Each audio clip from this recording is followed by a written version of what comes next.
Everyone, আপোনালোক সকলোকে মোৰ ফালৰ পৰা ৰঙালী বিহুৰ শুভেচ্ছা যাচিলোঁ। আজি হৈছে বিহুৰ প্ৰথমটো দিন আৰু আজি গৰু বিহু। দেউতাই সেইকাৰণে গৰুক গা ধুবৰ কাৰণে সকলোবিলাক সামগ্ৰী ৰেডি কৰিলে আৰু এইফালে দায়ে দেখিছোঁ আমলৰি টোপ পাৰি আছিলে। তো মই সকলোৰ লগতে মিলি জা জলপান কৰিলোঁ আৰু এইফালে কণী যুঁজো খেলিছোঁ, কিন্তু মই কণী যুঁজত চব কণী হাৰি থাকিলোঁ।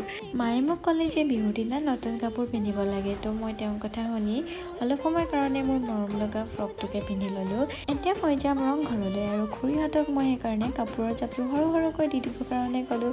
তাৰ পাছতে মই ৰেডি হৈ পিনে পাই গ'লোহি ৰংঘৰৰ ভিউটো কি ক'ম আৰু সকলোৱে ৰিলছ ভিডিঅ' বনোৱাত ব্যস্ত।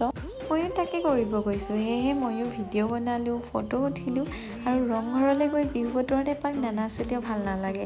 তাতে বহুত বেছি গৰম পৰিছিল, সেয়েহে শিৱসাগৰ পুখুৰীৰ পাৰত আহিলোঁ অকণমান ঠাণ্ডা হ'বৰ কাৰণে। তাতে অলপ সময় থাকিলোঁ আৰু ঘৰলৈ আহিলোঁ। আৰু আজিলৈ বাই বাই।